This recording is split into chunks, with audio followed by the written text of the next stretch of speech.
yang ahli bahasa Inggris ya, saya suka sekali kalau bercanda dengan bahasa-bahasa Inggris gitu ya. Kalau saya mohon maaf Pak Martin, saya bisanya yes or no ya, apa believe or not. Nah itu Pak paham sekali saya. I love you, thank you ya. Masih tetap semangat ya anak-anak ya. Lambaikan tanganmu. Oke, thank you. Wah, thank you. Ngerti juga thank you saya.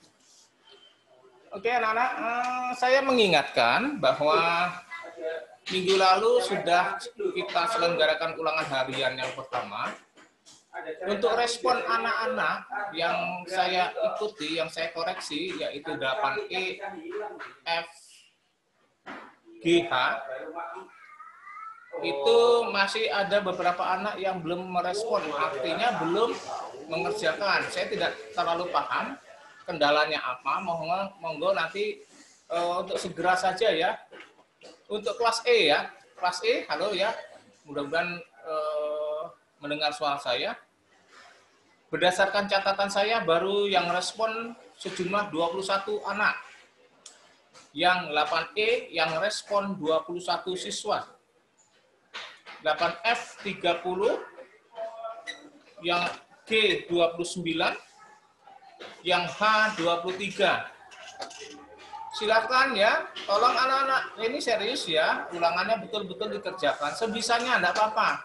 Di rumah toh kamu bisa buka buku. Bapak kan enggak bisa melihat kamu mengerjakan dengan apa. Tolong dikerjakan dengan sungguh-sungguh.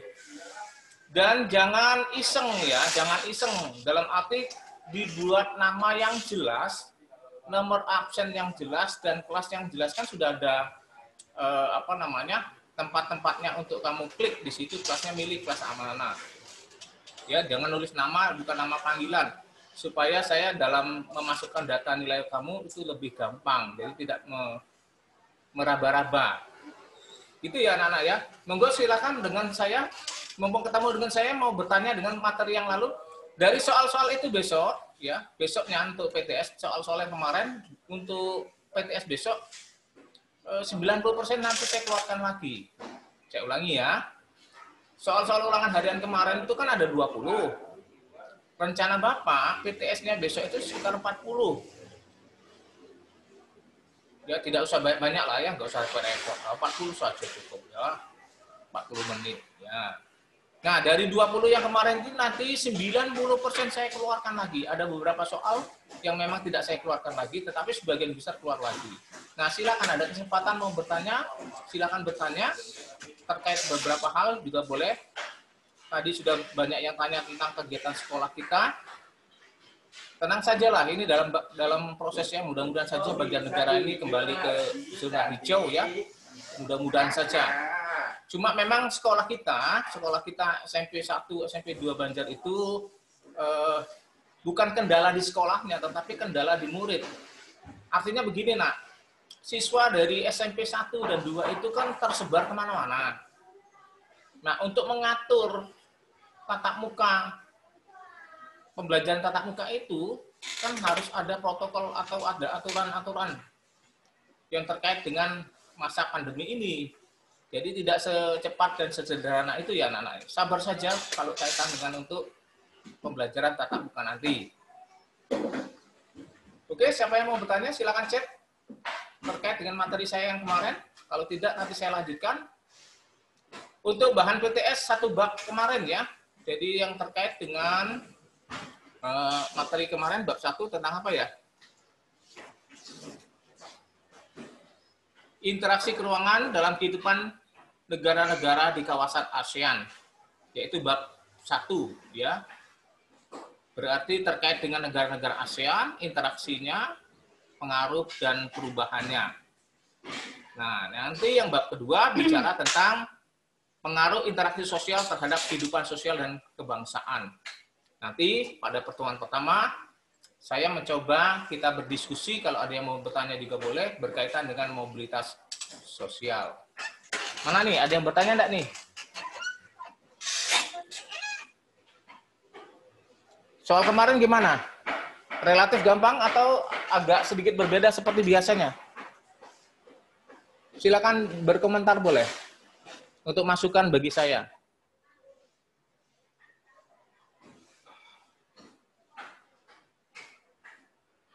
Hasil chattingan anak gimana, Mbak? Taan sendiri enggak apa-apa. Oke. Dari mana tadi? Oh, hilang. Atas. Ini. Cahya Rahma ya. Pada pada saat ulangan ada soal uraian tidak? Oh tidak, sudah saya jelaskan tadi ya. 40 itu semuanya pilihan ganda saja. Siapa lagi yang mau bertanya? Bedanya di mana soalnya? Lebih gampang kan? Oke, siapa bertanya terkait dengan materi? Apa sudah lupa semua ya materinya ya? Saking bingungnya ya. Tidak ada pertanyaan itu ada dua kemungkinan loh. Kemungkinan pertama memang Anda semua tuh paham sekali. Nah, kemungkinan kedua ini yang saya takutkan. Babar pisan orang ngerti. Nah, ini kan bingung ya mau yang ditanyakan apa. Orang ngerti sih. Ya, orang tidak bertanya itu ada dua kemungkinan tuh. Babar pisan atau memang babar pisan.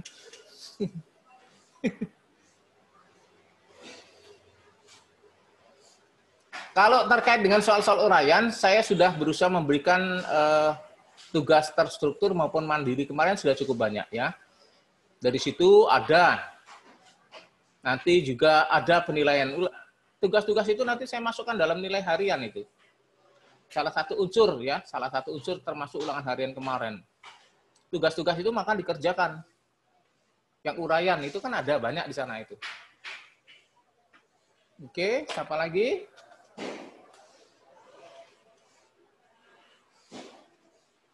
Terkait materi kemarin ASEAN tidak ada ya?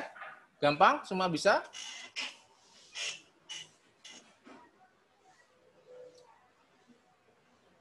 Saya tanya batas wilayah Asia bagian timur, barat, selatan, dan utara. Oh, ASEAN maksudnya yang ditanya ya. Ya kamu lihat ya nanti dalam peta atau atlas yang kamu punya atau di buku, seperti kemarin Anda semua kan sudah membuat peta ASEAN ya. Sebelah utara, itu kamu lihat di utara, itu berbatasan langsung dengan laut Cina Selatan, bisa juga berbatasan dengan daratan Cina. Lalu kalau bagian barat, itu bisa ada laut atau teluk ya, yaitu Teluk Benggala, maaf. Lalu kalau daratannya berbatasan dengan negara Bangladesh. Kalau bagian timur itu nanti dengan Samudra Pasifik, juga ada negara Papua Nugini. Kalau yang selatan itu Samudra Hindia dan Australia. Itu kelihatan kok dalam peta itu ya. Kemarin sudah saya lihatkan. Terus apa lagi nih? Oke, nanti PowerPoint saya sebarkan ke kelas kalau ada yang berminat. Mohon maaf ya, saya tidak punya link ke 8A, B, C, D ya. Nanti kalau ada yang mau bertanya, boleh japri saya langsung. Ya, mohon maaf saya tidak punya link sana. Nanti boleh kamu tanya juga dengan Pak Rusiman yang mengapu di kelas itu ya. Oke. Akan saya bagikan. Kemarin sudah saya bagikan materi yang rangkuman, ringkasan. Sudah saya bagikan. Bagaimana cara negara ASEAN membentuk kerjasama? Nah, itu kemarin. Bentuk kerjasama itu kan punya latar belakang, nak ya. Kenapa kita harus kerjasama? Kenapa sih orang itu harus kerjasama? Nah, itu kan ada latar belakang. Nah, kalau sudah ketahuan latar belakang, oh ternyata memang kita tidak bisa sendiri. Misalnya dalam hal perdagangan, ya, dalam hal memenuhi kebutuhan. Negara satu dan negara lain itu kan tidak bisa memenuhi kebutuhan dirinya sendiri dari hasil produknya sendiri gitu. Nah, dengan kejadian, dengan keadaan seperti itu, maka negara-negara itu mau tidak mau harus melakukan kerjasama. Nah, caranya bagaimana? Cara konkret, karena sudah namanya ASEAN itu organisasi, di dalam organisasi itu kan ada pengurusnya kan. Nah, antar pengurus itu saling berkomunikasi. Yuk kita kerjasama, yuk kita mendirikan pabrik, misalnya gitu. Karena tempatku tidak ada pabrik. Misalnya pabrik apa? Oh, tempatku tidak ada pabrik pengolahan limbah. Limbah apa misalnya di Banjarnegara ini yang banyak? Ketela misalnya. Nah, limbah ketela mungkin bisa diolah menjadi pakan ternak, kan bisa juga seperti itu. Maka kerjasama. Caranya apa? Caranya membentuk organisasi lagi yang terkait dengan bidangnya. Misalnya bidang ekonomi, ya bidang ekonomi. Ngajak orang-orang yang terkait dengan kegiatan itu. Apakah saya dapat minta power? Iya nanti. Oke. Apalagi nih? Sudah cukup? Tidak ada?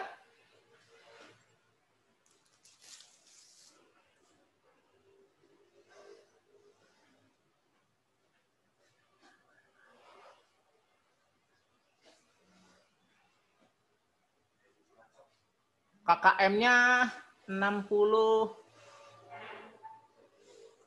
berapa ya? Lupa saya. 60 apa 70 ya? Nanti sebentar ya, saya Bapak lupa ya. 70? Oh 70? Ya, saya tanya Pak Waridi sama Pak Cip ini 70. 70 itu KKM ideal ya. Nanti saya sharekan hasil ulangan harian kemarin itu, ya berupa foto, boleh saya foto dari respon Google Form yang kamu tulis itu kan ada skornya sudah. Lumayan skornya itu ya, beragam. Yang saya lihat sekilas memang 8A nilai rata-ratanya lebih baik dibandingkan kelas lain. Ya terima kasih ya 8A sudah belajar dengan sungguh-sungguh. Silakan kelas 8 lain bisa mengejar supaya jarak nilai kamu dengan kelas lain itu tidak terlalu jauh. Ada yang kemarin malah di bawah apa namanya? Di bawah perkiraan saya sungguh. Jadi dari 20 itu soal kelihatannya hanya ada 2 atau 3 yang terjawab. Jadi tidak usah buru-buru. Dibaca dulu pelan-pelan. Toh kamu di rumah, namanya di rumah kan pasti buka buku, bukannya. Oke.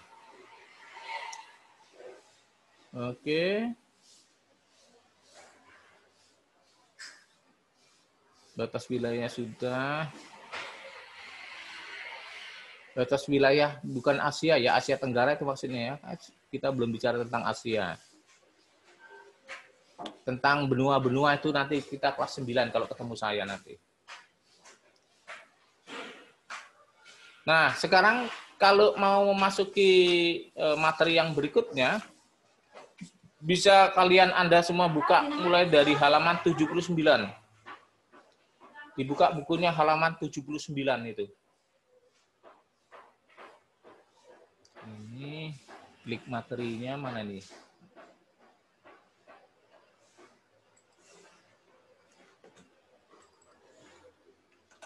Nah. Di share screen, Pak. Hah? Bukan di sini. Bukan. Sorry.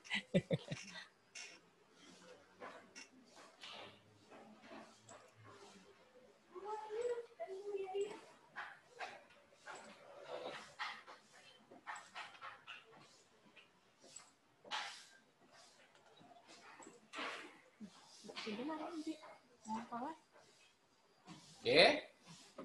Bisa kamu lihat buku masing-masing. Mulai dari halaman 79 dan seterusnya.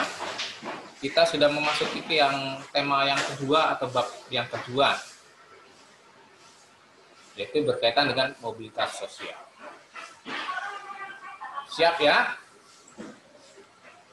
Sebelum saya menjelaskan arti, contoh, faktor pendukung dan penghambat, pasti Anda semua ngerti ya, paham ya. Misalnya gini,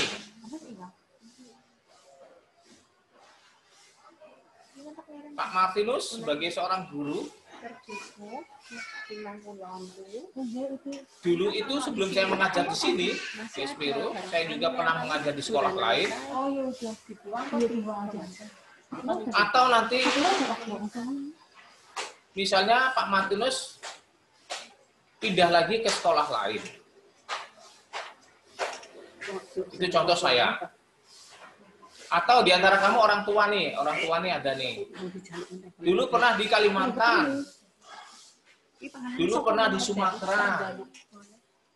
Kembali ke sini. Ada juga yang kembali ke sana lagi. Nah, itu sebenarnya salah satu contoh, nak. Salah satu contoh itulah yang dimaksud dengan mobilitas. Mobile. Nah, itulah bahasa Inggris ya. Bergerak.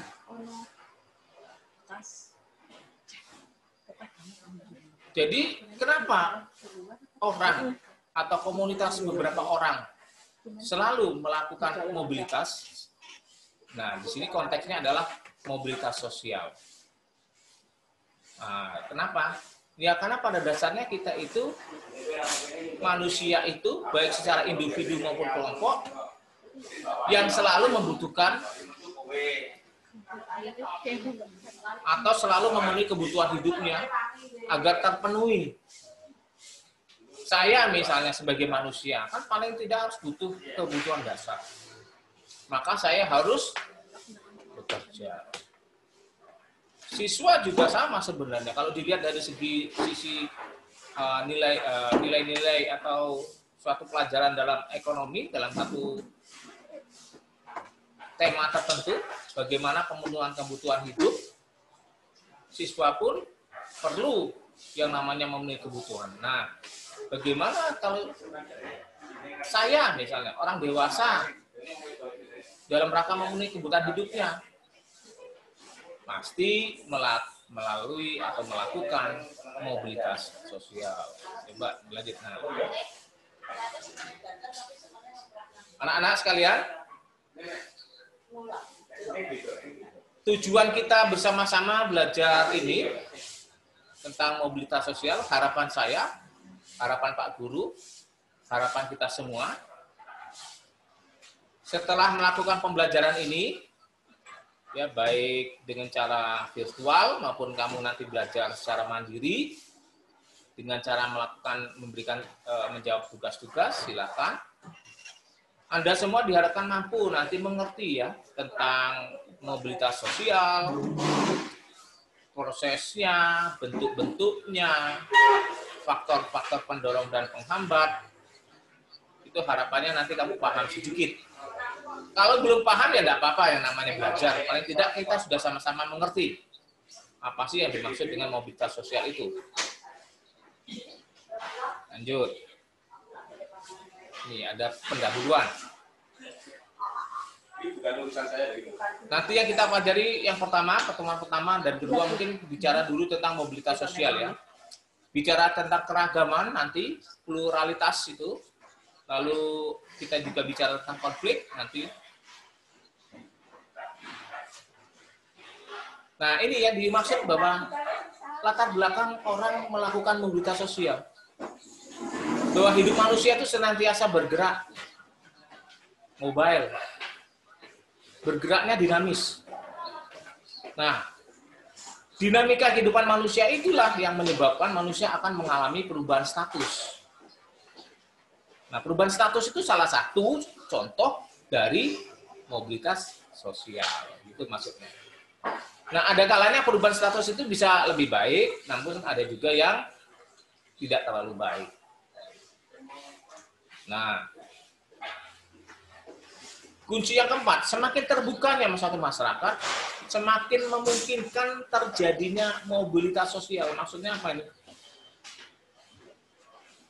Jadi kalau orang itu yang selalu berpikir, berpikir modern ya, biasanya orang itu ingin selalu berkeinginan maju, berubah. Nah, harapan saya Anda semua juga seperti itu. Nah, biasanya terhadap orang-orang seperti ini, mobilitasnya sangat tinggi. Misalnya nih, saya nih orang desa ya, kok kepingin sekolah lebih tinggi lagi, kok di desa saya nggak ada perguruan tinggi. Apa yang saya lakukan? Ya saya harus melakukan mobilitas, pindah gitu. bermigrasi gitu. Supaya kemampuan saya bertambah dan berubah. Itu salah satu contoh. Jadi semakin terbuka suatu masalah, terbuka dalam arti wawasannya ya, bukan terbuka yang lain ya, wawasannya terbuka. Mobilitas sosial itu menyangkut 3 hal pokok sebenarnya. Yang pertama, perubahan kelas sosial. Baik ke atas maupun ke bawah yang sering disebut dengan perubahan secara vertikal. Mobilitas sosial itu bisa dialami oleh manusia, baik dia sebagai individu, perorangan, sendiri, maupun secara kelompok. Kelompok itu maksudnya mungkin dengan temannya, dengan keluarganya, dengan orang-orang banyak. Jadi mobilitas sosial itu bisa personal, bisa kelompok. Lalu yang ketiga, mobilitas sosial itu bisa terjadi mempunyai dampak sosial terhadap kelas sosial yang baru yang diperolehnya. Diperolehnya itu bisa individu, bisa kelompok. Jadi seperti tadi, Pak Martinus dulu di desa pengen sekolah lebih tinggi, tapi ternyata di sana tidak ada sekolah yang lebih tinggi. Maksudnya ke level yang lebih di atas gitu maksud saya. Lah kalau saya tidak mau bergerak, tidak mobile, berarti kan kemampuan saya dari segi intelektual saya mandek sampai di situ tok. Itu maksudnya. Maka ketika saya melakukan mobilitas, migrasi, pindah tempat, maka terjadilah dampak sosial. Minimal apa? Minimal dari segi kemampuan intelektual saya. Gitu. Minimal gitu. Oke ya, lanjut. Ini sampai jam berapa nih? Sampai jam 12 ya? Hah? Sampai ngantuk ya. Oh. Ini mana nih anak-anak nih? Mau saya lihat nih. Ada yang tidur apa enggak nih? Awas lu ya, tidur ya. Saya santet dari sini kalau ada yang tidur ya. Disantet nih Pak Guru dukun apa Pak? Intermezzo ya. Oke. Nah, sekarang kira-kira nih. Kira-kira kan pengertian dari mobilitas sosial itu apa? Bisa dilihat di buku halaman 81.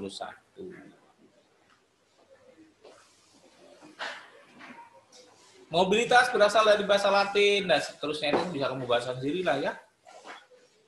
Mobilis yang berarti mudah dipindahkan atau banyak bergerak dari satu tempat ke tempat lain.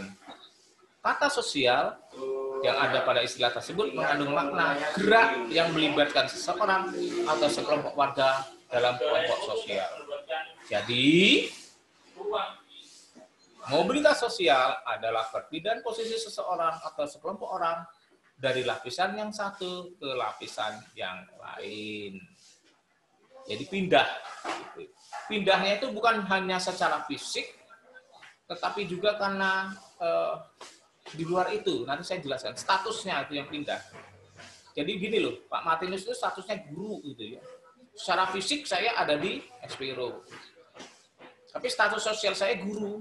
Nah, itu maksudnya. Nah, perubahan status sosial itu bisa macam-macam. Nanti kita masuk ke belakang nanti semakin jelas kamu. Nah, di halaman 81, anak-anak bisa lihat ya. Semuanya sebagian besar kan punya bukunya ya. Punya bukunya ya. Itu ada salah satu contoh yang bagus bisa kita teladani ya, sebagai inspirasi kita lah. Itu ada kasus seseorang, cerita di situ. Bagaimana yang namanya Mas'ud itu, anak seorang petani miskin yang ingin memperbaiki taraf kehidupan keluarganya. Sudah ada yang membaca belum ini ya? Coba tunjuk jari yang sudah membaca. Mau lihat gambaran anak gimana enggak? Ini aja. Itu ya. Ya. Nah, itu ya. Responnya berapa anak nih hari ini? Sudah pernah membaca ceritanya ini? Belum. Belum. Ya udah enggak apa-apa. Jadi Bapak itu mengidealkan ya, mengidealkan apa idealkan? Idealnya siswa itu kalau mau belajar sesuatu itu dia sudah punya sesuatu. Misalnya ya, kalau ingin belajar IPS itu kira-kira kan ada sesuatu yang sudah kamu baca gitu. Harapan ideal saya gitu, maksudnya kan gitu. Tapi ya enggak apa-apa, yang namanya siswa barangkali sibuk kali ya. Sibuknya apa kamu? Tidur. Nah, jadi kalau ada pelajaran apapun sebenarnya harapan Pak Guru itu bukunya itu disiapkan, sudah siap gitu. Minimal bukunya lah.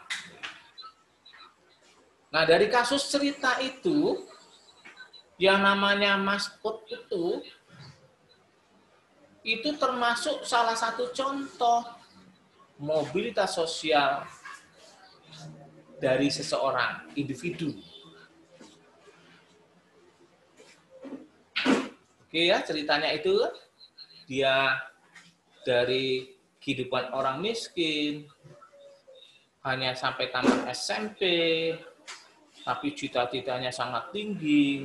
Lalu apa yang dia lakukan? Bahkan dia sampai kuliah. Apa yang dilakukan oleh Mas Ud?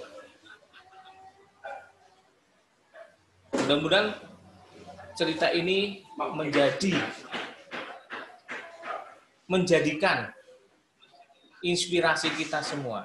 Ya. Dia akhirnya menjadi seorang pengusaha. Ya. Diawali dari jual koran, loper koran, dan sebagainya.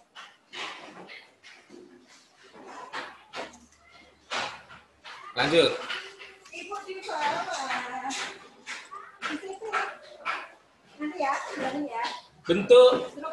Bentuk mobilitas sosial berdasarkan tipenya. Mobilitas vertikal, mobilitas horizontal. Paham ya? Vertikal berarti bisa ke atas, bisa ke bawah. Contoh tadi dari seseorang yang namanya Masud tadi, salah satu contoh mobilitas vertikal. Paham ya? Dari orang biasa menjadi pengusaha. Dari pengusaha menjadi orang biasa lagi. Bisa saja terjadi seperti itu. Maka vertikal bisa naik, vertikal bisa vertikal ke bawah. Lalu yang kedua, mobilitas sosial horizontal. Jadi peralihan individu atau kelompok, personal maupun beberapa orang, dari suatu kelompok sosial ke kelompok sosial lainnya yang sederajat, dalam arti sama gitu ya. Sama. Tadi yang Bapak ceritakan seperti contohnya saya tuh. Saya kan guru SMP. Tadinya guru SMP Negeri 3 Purwanegara. Pindah menjadi guru ke SMP Negeri 2 Banjarnegara. Itu salah satu contoh mobilitas sosial horizontal. Jadi kelompok sosial yang saya lakukan itu sama. Sama-sama apa? Sama-sama guru. Gitu ya. Kemudian mobilitas sosial lateral dan struktural. Mobilitas sosial lateral itu juga sering disebut dengan mobilitas geografis. Artinya begini, kalau kamu pernah mengamati atau pernah mendengar berita bagaimana kesibukan orang-orang di Jakarta ketika mereka naik kereta MRT atau KRL atau LRT nanti kalau sudah jadi. Di sana orang itu hilir mudik dari selatan, dari timur, juga dari barat Jakarta. Tidak ada yang dari utara ya. Itu masuk semua ke pusat kota. Itu orang ngapain itu? Zaman dulu sebelum ada pandemi malah berdesak-desakan dalam kereta.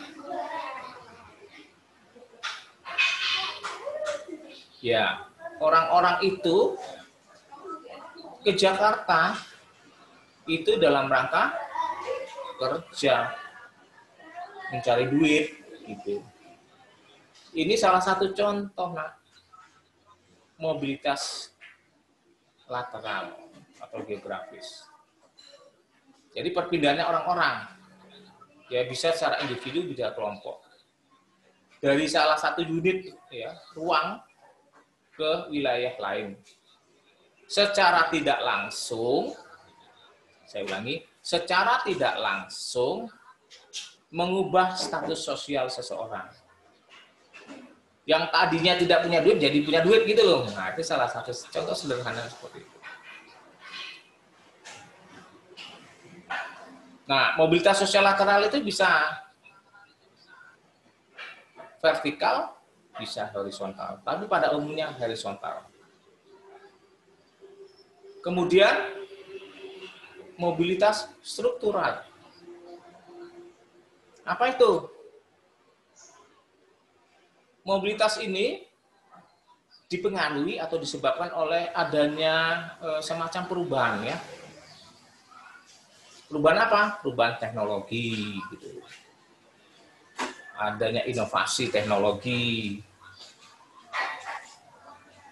Adanya pertumbuhan ekonomi. Adanya mungkin apa ya? Peperangan. Ini bisa juga ini.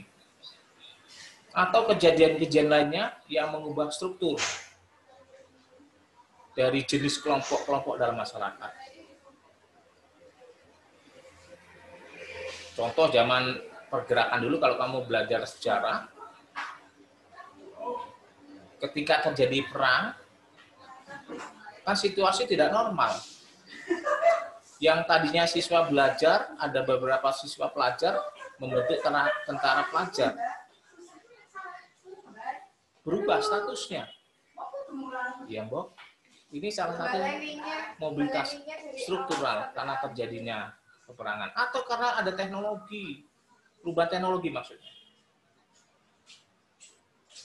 Bisa mengubah orang atau kelompok orang yang tadinya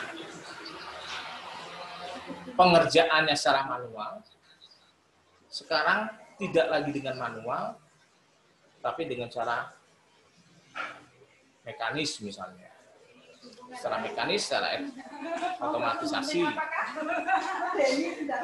Jadi dia tidak mengerjakan langsung, tetapi dibantu dengan alat. Ini salah satu contoh mobilitas struktural diakibatkan adanya perubahan teknologi. Oke ya. Lanjut. Kalau ada yang mau bertanya dulu boleh. Tunjuk jari siapa? Daripada ngantuk.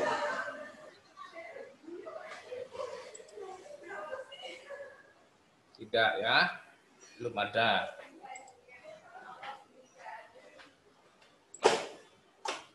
Sekarang bicara tentang apa saja yang mendorong.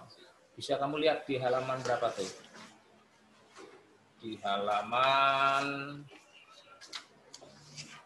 88 dan seterusnya. Silakan dibuka halaman 88 dan seterusnya.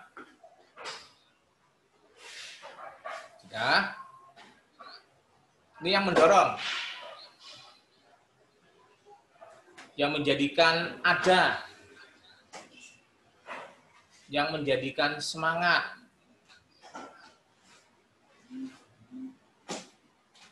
Yang pertama,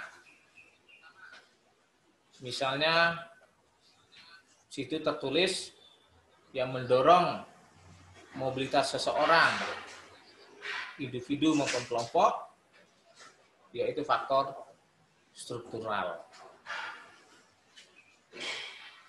Artinya struktur masyarakat kita itu sangat terbuka apa tertutup dulu maksudnya.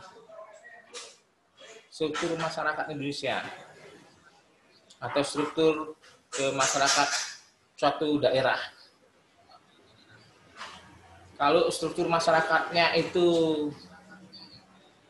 tertutup, nah ini tidak menjadi faktor pendorong. Ya, kalau Indonesia pada umumnya sangat terbuka. Ini saya bicara dari sisi yang mendorong mobilitas. Masalah negatif dan positifnya nanti kita bicarakan di belakang. Ya, kalau terbuka bisa juga membawa positif, bisa juga pengaruh negatif. Tetapi bicara dalam konteks faktor yang mendorong mobilitas sosial, pada struktur masyarakat yang sangat terbuka, itu sangat terjadi mungkin sangat terjadi adanya mobilitas sosial. Aduh, kaget saya. Kedengeran enggak kamu? Enggak ya? Ini mohon maaf ya, sekolah kita ini dalam rangka persiapan sekolah tatap muka ya. Ada juga ruangan yang sedang diperbaiki. Kemudian selanjutnya yaitu faktor individu itu sendiri. Nah, sama juga diri orang itu sendiri bagaimana untuk menanggapi adanya perubahan. Dia mau mau berubah apa tidak? Kalau ingin berubah kan berarti melakukan mobilitas sosial. Bagaimana dirinya bersikap terhadap adanya perubahan itu. Semakin orang tertutup, biasanya sulit melakukan mobilitas sosial. Contoh sederhananya gini aja lah, nak ya, banyak sekali ini di masyarakat kita lah ya, bisa menghambat ini, ya. Bisa juga yang mendorong. Seperti saya ini ya seperti saya saja nih. Saya kan individu ya. Sangat terbuka sekali saya.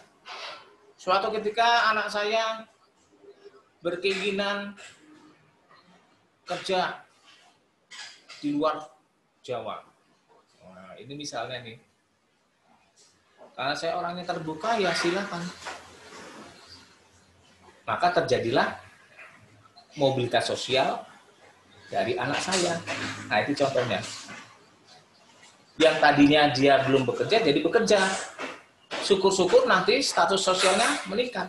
Nah, itu nanti kesana. Itu salah satu contoh faktor individu bisa mendorong mobilitas sosial. Lanjut, faktor sosial. Nah, faktor sosial ini memang dipengaruhi juga oleh kemampuan ekonomi dari individu itu ya, dipengaruhi oleh ekonomi, dipengaruhi oleh sumber daya manusianya. Pada umumnya, ini pada umumnya ya, tidak selamanya. Pada umumnya, kalau status sosial orang itu sudah cukup, artinya baik, artinya ya dipandang tinggi, ini sangat mendorong mobilitas sosial. Mobilitas sosialnya semakin tinggi pula. Pada umumnya ya, katakan Bapak, pada umumnya. Pada kasus-kasus tertentu, belum tentu. Nah, itulah namanya ilmu sosial itu kan sangat dinamis sekali. Jadi dari sudut pandang manapun boleh. Yang penting punya konsep dasar yang jelas. Konsepnya jelas, alasannya jelas. Sehingga nalarnya bisa kita terima. Itu kalau dalam kebiasaan Pak Matri dalam menyusun soal uraian itu, kalau diminta tanggapan kemarin ada juga pertanyaan apa ya, tugas mandiri ya, sudah dikerjakan apa belum ya? Yang ide-ide kamu dalam meningkatkan kerjasama antar negara ASEAN, memanfaatkan letak geografis ASEAN yang sangat strategis itu, sehingga negara-negara ASEAN bisa maju selain Singapura. Jadi langkah-langkah apa yang harus dikerjakan negara itu? Ide kamu apa? Misalnya Indonesia kerjasama dengan Malaysia, bentuk konkret kerjasamanya seperti apa? Supaya, nah ini kan jadi ilmu sosial itu kan berkembang, nah gitu maksud saya. Itu salah satu contoh bahwa faktor sosial itu bisa pada umumnya bisa menjadi faktor pendorong perubahan sosial. Gimana Mbak Catur? Masih lama? Udah lebih 32 sih Pak. Hah? Udah 932. 932. Iya. Lebih 35. Oke. Kemudian faktor ekonomi. Ini hampir sama dengan faktor sosial tadi. Hampir sama ya. Penjelasannya hampir sama persis. Terkait dengan kemampuan keadaan ekonomi individu maupun kelompok masyarakat itu sendiri. Bisa mendorong terjadinya mobilitas sosial. Sama persis. Tapi, ya itu tadi yang Bapak katakan, belum tentu juga Pak. Iya betul. Yang penting alasannya apa. Gitu. Ini kan hanya konteks bicara tentang faktor pendorong mobilitas sosial dari segi ekonomi. Satu sisi toh, ya. Kalau kita bicara misalnya punya pendapat, kita bicara tentang keadaan ekonomi. Lalu kaitannya dengan sosial bagaimana? Nah itu berarti dua variabel namanya. Kalau status sosialnya mempengaruhi, keadaan ekonomi belum tentu mempengaruhi. Atau kedua-duanya bisa mempengaruhi, atau kedua-duanya tidak mempengaruhi. Tergantung konteksnya bagaimana nanti. Kemudian faktor politik atau situasi politik. Ini bisa juga sebagai faktor pendorong mobilitas sosial. Situasi politik seperti apa sih Pak? Nah, kalau kamu baca sejarah, sekali lagi ya, kalau kita bicara tentang politik, sering bicara tentang sejarah. Jadi kejadian-kejadian masa lalu yang terkait dengan situasi politik. Di halaman 91.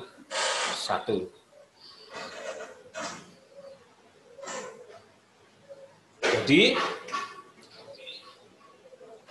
tatkala orang-orang pada situasi normal itu bisa bekerja, bisa belajar, tapi pada situasi politik yang tidak normal, bisa terjadi orang yang belajar, orang yang bekerja itu berubah atau melakukan mobilitas sosialnya, tidak melakukan hal rutinitas yang mereka lakukan. Yang sudah saya ceritakan tadi, misalnya bisa saja seorang pelajar itu berubah menjadi seorang tentara. Karena memang situasi politiknya dituntut demikian. Misalnya seperti itu. Kemudian faktor lain bisa kamu lihat di halaman 92. Misalnya dalam hal akses pendidikan. Artinya gini, kita semua mudah mengakses atau mengikuti pendidikan seluas-luasnya. Semakin mudah kita mengakses pendidikan, ya semakin mudah kita melakukan mobilitas sosial. Artinya, ya sebagai faktor pendorong mobilitas sosial. Contoh, ya, saya yakin zaman sekarang siapapun boleh kok mau sekolah di mana, seperti apa sekolahnya, di kota mana. Akses pendidikan zaman sekarang sangat terbuka luas. Nah, saya yakin itu, saya meyakini itu. Tinggal, nah, bagaimana keadaan sosial, keadaan ekonomi kita masing-masing, kan itu. Mengabaikanlah faktor lain. Kita bicara tentang akses pendidikan yang terbuka, mudah. Maka siapapun bisa masuk sekolah dimanapun. Walaupun nanti dalam prosesnya memang kan ada seleksi dan sebagainya. Iya, itu betul. Ya. Tetapi dengan semakin gampang kita mengakses pendidikan, pastilah nanti orang itu melakukan kegiatan mobilitas sosial, sekaligus ini berarti menjadi salah satu faktor pendorong mobilitas sosial. Kemudian yang lain, kependudukan, itu berkaitan dengan status sosialnya sama. Kemudian adanya pembagian kerja, itu juga mendorong mobilitas sosial. Pembagian kerja itu maksudnya kalau dalam bicara dari segi ilmu ekonomi, ada spesialisasi kerja, ya. Semakin orang dibuat spesialisasi, semakin banyak orang melakukan mobilitas sosial. Itu kira-kira yang terkait dengan faktor pendorong mobilitas sosial. Lanjut, masih ada waktu ya Mbak ya? Atau jadi, ada respon? Tinggal 60 Pak yang join. 60? Iya. Yang mengikuti? Iya. Aduh. Karena waktunya udah itu nabung ya. Yang respon yang mengikuti hanya 60 dari 260. Ya 260 ya. Gerak dulu Pak, gerak dulu. Wah, berapa persen itu? Yang mengikuti hanya 60. Ya. Dari 260 ya kira-kira ya. Ya 40%. Waduh nak, gimana ini kabarnya? Ini yang mengikuti ini semangat lah ya. Tetap semangat ya nak ya. Nih saya lihat tetap semangat gitu. Lebih Pak. Aduh, kasihan oh. Udah lebih. Ada yang ngantuk, ada yang lapar. Masa sudah lapar? Belum sarapan ya? Buset dah, belum sarapan. Wah, saya lihat wajah-wajahnya ini kok. Oh, ada yang bergembira juga. Bagus ya. Hidup itu disyukuri nak. Ya, jangan disyukur-syukuri ya. Dinikmati maksud Bapak itu. Iya, situasi seperti ini ya kita nikmati saja. Ini saya tidak paham kenapa anak-anak ya. Yang lain kemana ini? Sudah lebih soalnya Pak. Iya. Udah pada live. Oh, sudah pada live ya? Oh, maaf ya. Kalau sudah pada live berarti tadi ada ya. Ya, itu sih nggak masalah. Mungkin terkait dengan kuota dan sebagainya saya maklum itu. Oke, kalau sudah waktunya sudah lebih ya saya terpaksa ya pamit gitu ya. Maksud Bapak gini loh, Nak. Mumpung kita bertatap muka sana, walaupun tidak langsung ya. Sebenarnya kalau bicara tentang materi kan bisa baca sendiri. Kalau butuh PowerPoint nanti saya kirim, kan tidak perlu pakai jerat-jerat video dan sebagainya. Ya sih, monggo lah terserah ya kalau kamu sukanya seperti apa. Mumpung ada ketemu saya ini, sebaiknya Anda semua itu rajin berkomunikasi aja. Lewat chattingan enggak apa-apa. Nah, supaya semakin jelas. Mumpung ketemu guru ini sih, kalau sekedar kamu ngrungokno sih mendingan ngrungokke video ya kena genah karo turu bukan. Nah, mumpung ketemu nih, tanya Pak Martinus. Gue mau tanya nih. Nah, gitu kan dengan gaya Betawinya. Ya, saya mau tanya Pak. selesainya sampai jam berapa Pak? Misalnya kita. Itu pertanyaan orang yang mau dijewer kalau ada yang bertanya gitu. Ya, pertanyaan-pertanyaan yang bermutu tanya. Nah, ini kan kesempatan. Ya. Kalau sudah cukup, nanti terkait dengan materi saya kirim, lalu informasi lanjutnya nanti mungkin minggu depan kita lanjutkan tentang mobilitas sosial. Selanjutnya mungkin bicara tentang pluralitas, ya, keberagaman masyarakat di Indonesia. Sedikit kita singgung di sana. Sekaligus mungkin kalau ada yang ingin bertanya terkait dengan PTS yang akan datang, monggo kita persilakan. Sekali lagi bentuk soal PTS rencana saya jumlahnya bentuknya adalah pilihan ganda, jumlahnya 40. Gitu ya. Oke, saya akhiri ya. Cukup sekian. Terima kasih atas perhatiannya. Bye-bye semua.